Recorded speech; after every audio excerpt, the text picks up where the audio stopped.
Hello, L. Thomas Heck art students. This is Mr. E.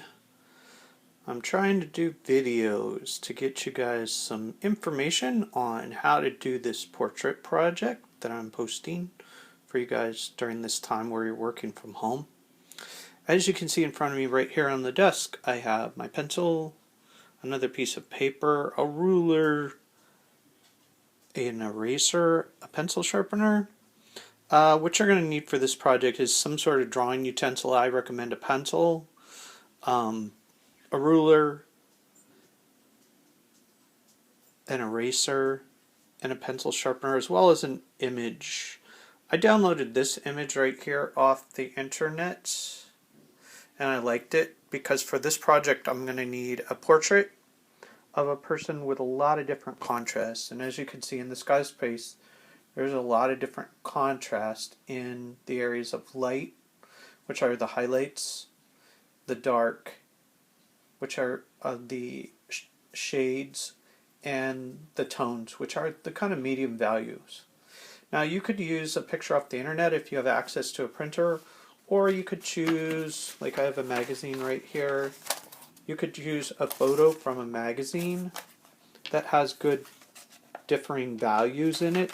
You want to choose a person's face, like there's a person's face, and it should be at least 4 inches by 5 inches. I would try and include mostly just the face, because if you do more than a face, it's going to be harder to do. It's a little more difficult when you start to have to try to draw clothing and things like that. Like that's a good photo right there. Not too much contrast, but it's a nice big one. So I would recommend either a photo out of a magazine and cut it out. You want to cut out just the face, or you could go on the internet and find a photo. It should be a photo of a real person. You don't want to use some other artist's artwork, like a painting or a digital piece of artwork. You want to have it of an actual person. My next step, and you can see I've already started, was to measure along the x-axis of this photo, and then I'm choosing a unit of measurement to divide it by. I'm using 1/2 inches, so I used 1/2 inches right there. I want every 1/2 inch a mark. Now I'm holding this, so I'm going to have to put it down for just a second here and mark my other side. So I'm going to mark along this y-axis, along this side, every 1/2 inch as well. Bear with me.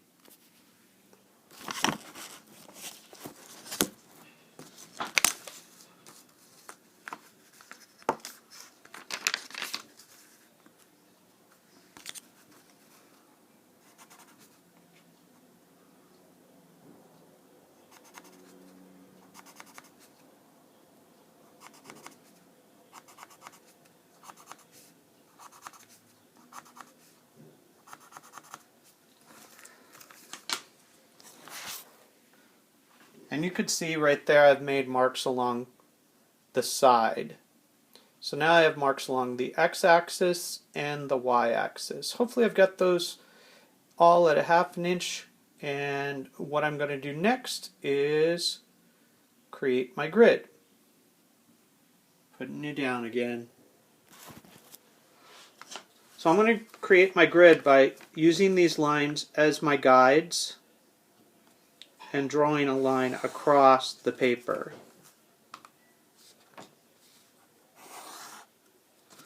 And I'm going to try and lift you up so you can see it a little better. There it is. You can see at the top where I've started to do that. So basically what I did with my pencil is I'm trying to create a straight line going across on the x-axis. I'm also going to come down from these and create lines on my y-axis. Once I've completed that, then I'm going to have my grid done, and you'll be done with your first day if you get that done. Putting you down again.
Okay.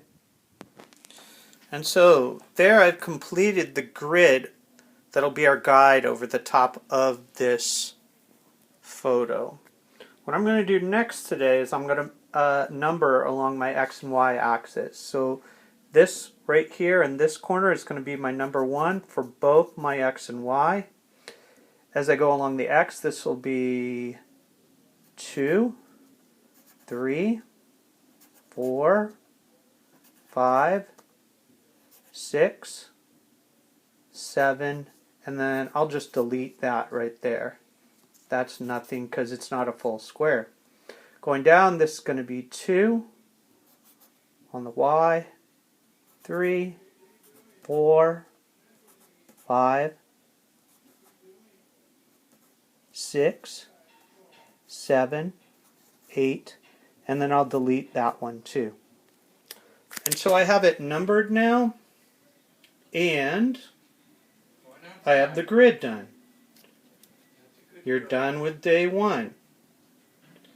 Thank you for watching, and stay tuned tomorrow. Hopefully I'll be able to get the next video in. Thank you.